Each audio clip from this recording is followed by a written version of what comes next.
Hey y'all, so I'm going to be doing my reading wrap up, but in yes, no, maybe style. So I'm really excited about this. So the first book we have is A Little Life, and I'm going to have to say maybe it is the book of the year for me. This book will live on the characters Harold, William, Jude, Malcolm, JB. They are going to stay and stick with me, and it taught me a lot of valuable lessons. But if you I would say the book is not for everyone. Please check your trigger warnings, and you want to mentally prepare your brain you want to mentally prepare your brain for this one, y'all. But yes, or maybe. Okay, so the next book I have is El Truco. This was a gift to me, and also I met the author. Um, yes, so I would say yes if you know Spanish. It gives Edgar Allan Poe vibes, and it was a very creepy story, dark, gothic, creepy story. Okay, so yes, if you can read Spanish. The next books I read on my Kindle. So 50 Shades of 50 Shades Freed. Yes, yes, definitely. If you love spicy books, I definitely recommend it. Um, Christian Grey to me is the OG spicy man, okay? But he's also very romantic. I love the romantic gestures, the thoughtfulness, the chemistry between Anna and Christian. And I think it was also the suspense in the story is kind of thrilling, to be honest, not just spicy. It's also a thrilling story with crazy stalkers and everything. So I think it was a good ending to the series, and I can't wait to read Christian's point of view. Then I read The Roommate Risk.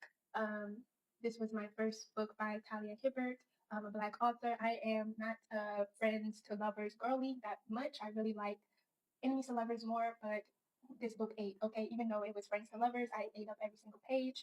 5 stars, baby. I like that the main. It was kind of like a little twist. The main female character was the one that doesn't do relationships and doesn't do commitments, and I liked how the main male character um, he fell first, and it was just their chemistry was adorable, and I liked the spiciness as well. Well done. Next, we have Mundo Umbrio, Las Dos Muertes. Yes, if you can read Spanish as well. And this one was 600 pages, so I was a little intimidated, but it's about vampires, and you're on this adventure um, with this like 7-year-old named Linda, and it's a cute love story between Linda and Gizmundas El Triste. But all in all, you have these vampires, and she's human, and it's just a fun adventure ride. So yes. Then I read The Last Time I Lied by Riley Sager. Yes, definitely, definitely. I love Riley Sager's writing. I like how he puts in um, arts and different classic scary movies. He does a lot of references, and it's a perfect time to read it because it gives heavy summer camp thriller mystery vibes. So yes, definitely right now, like read it right now because it's a perfect time. Then In Bloom, no, I could have passed with that. I didn't really like it that much, to be honest, kind of boring, and I just wasn't into the plot. Um, but if you are interested in the lagoon, it was just not that much focus on the lagoon and how creepy it is to me. It was too much focus on the main character, and also the ending was open ended, which I didn't appreciate either. It's a short story, and I just wanted it to be wrapped up. And it just kind of was draggy in my opinion. Then we have Don't Let Him In by Lisa Jewell. Yes, she ate. Definitely recommend it. I'm not a stranger to Lisa Jewell. I absolutely love her books. If you want to read about a psychotic man who hates women and uses them and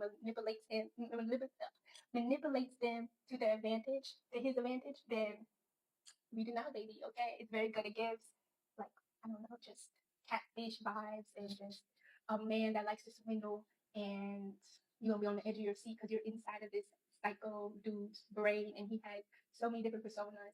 And yeah, definitely recommend. So anyway, guys, thank you guys for watching. Tell me what was your favorite book that you read in June, and also stay tuned for my July TBR. Bye.